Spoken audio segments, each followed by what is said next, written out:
All right, now let's get a future forecast.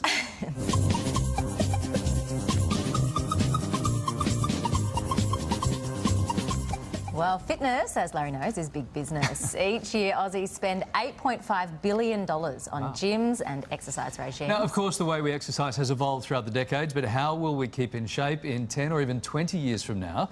We're going to reveal the top trends soon, but first, here's a sweaty trip through the ages. Jazzercise, fat-melting belts and bodybuilding. These were just some of the fitness crazes of the 70s. By the 80s, it was all about lycra, leg warmers and high-intensity workouts. Let's get physical. I wanna get physical. Having buns of steel was the motivation for hitting the gym in the 90s. I believe in miracles. Where you from? You sexy thing. Taibo took off, so did aqua aerobics. Throughout the noughties, our love affair with the gym endured, with personal trainers becoming more popular than ever. Zumba, Pilates and fitness classes were all the rage.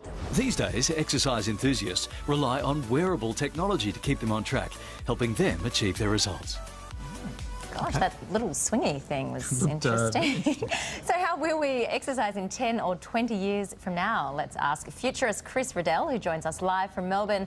Hi, Chris. Hey, Chris. Hi guys, how you doing? Good, thank you. We just saw a bit of a snapshot of how exercise has evolved through the ages. How do you see the future of fitness? The future of fitness is really going to be about blending the fitness regimes that we've got within our office, home, and also in our recreational social lives. So it's going to be this blending of all of them come together and using technology to really start to stitch that. OK, so more and more people are using those wearable devices to achieve their fitness goals. This is clearly the way forward.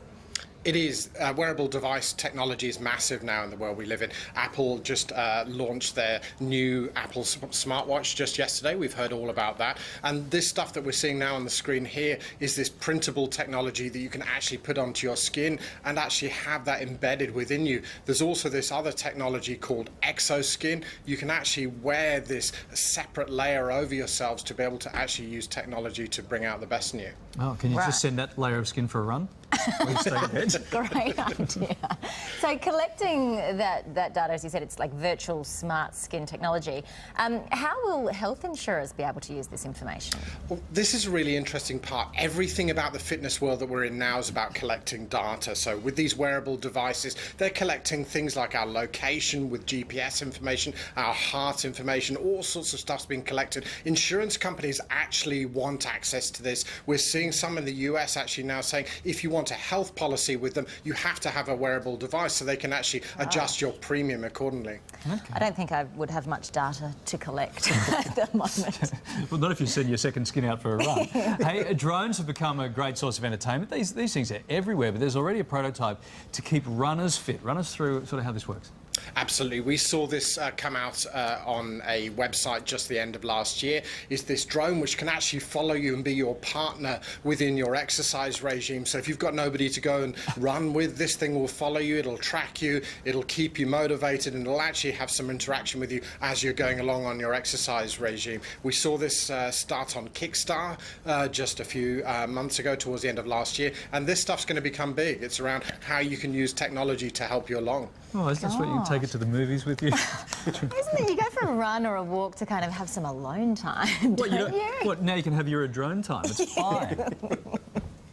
Very good, very good. Now, we've also seen some running games like Zombies Run, and it apparently makes exercise more enjoyable. Are we likely to see more of, virtual fitness apps, do you think?